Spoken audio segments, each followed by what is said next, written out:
You're probably asking this question already, but if you're not, I'll ask it for you. What are we doing here? What are we doing here in this difficult, costly, sometimes painful job of pioneer leadership when we could be somewhere doing something easier, sitting on a beach somewhere? Before we go any further, let's talk about why we are here and what on earth we are doing. And I want to start by telling you something that you already know. You already know this, but I'm going to tell it to you anyway.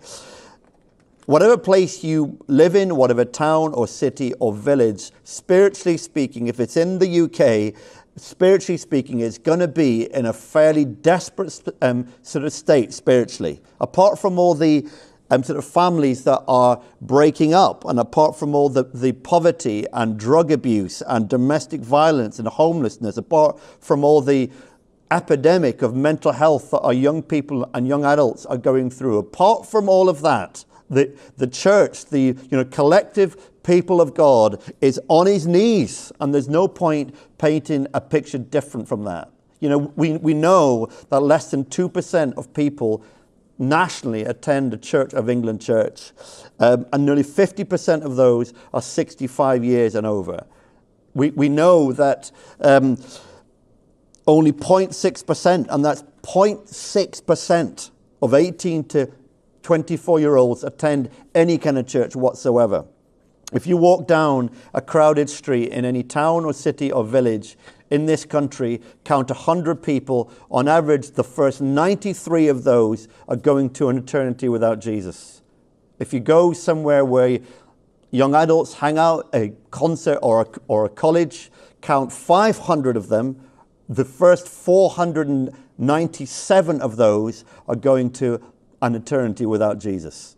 These are national figures, but where I live, in Wigan, it's worse. It's quite a big worse.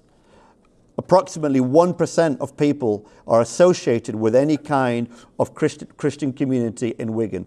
1%. Jesus told a story, a parable about 99 sort of safe sheep in the pen, and he goes out and searches for one lost one. In Wigan, that's been turned on its head. There's one sheep in the pen, and Jesus is out looking for 99 lost sheep. A couple of weeks ago, I was in a coffee shop in Wigan, and I told this tale on the website. I often have meetings in this coffee shop. It's sort of good coffee, well-known brand, good environment.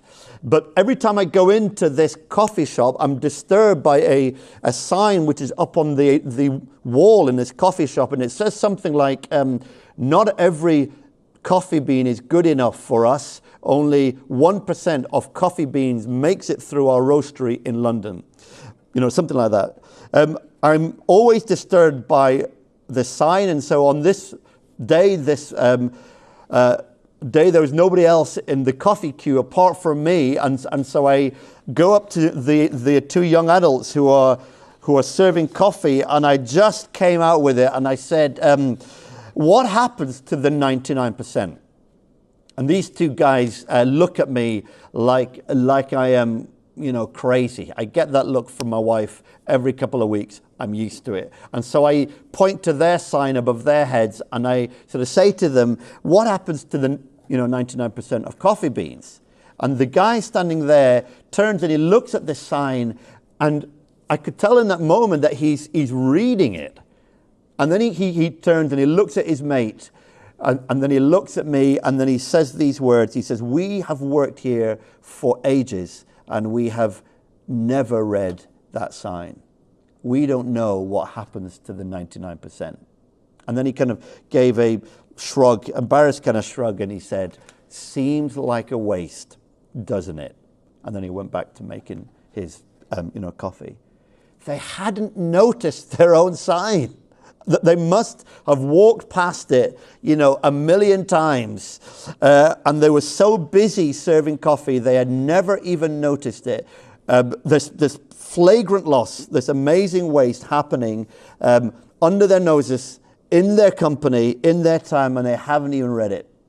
And at that moment, it felt to me like a parable of the church in many ways. And we have a sign hanging over us, particularly in Wigan, but it will be elsewhere, saying only 1% of people make it here.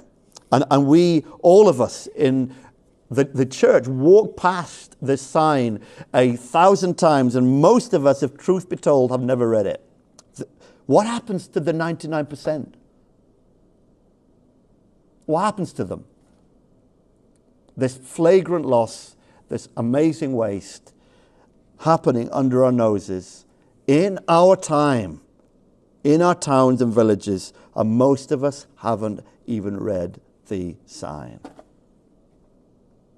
And I'm not telling you anything you don't know. And I don't remind us of this stuff to make us despair. We still serve a great God. But this is not the reality God intended for Wigan, where I live, or for anywhere else. But the question is, who's going to turn this around? Who's going to turn this around and bring the change that we know God intends for our towns and cities and villages? And the answer is, you are.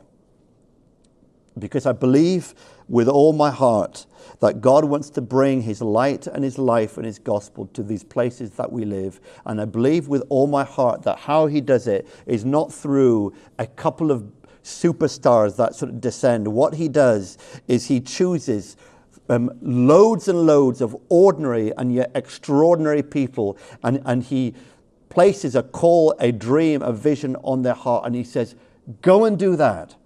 Go and do that thing. That is your part in changing our world. And this is why we are doing Cultivate. That's why we are here. We want to grow pioneer leaders. We want to grow courageous leaders. We want to grow people to enable them to fulfill their God-given dreams and call and destiny and vision. That's why we are here instead of on a beach sort of somewhere else. And if that is true, and if you and many others are called to change the world in which you are living in, then you are going to need to grow as a leader. Whatever preconceptions and misconceptions you have about that word, for the sake of our world, you are going to need to grow as a leader.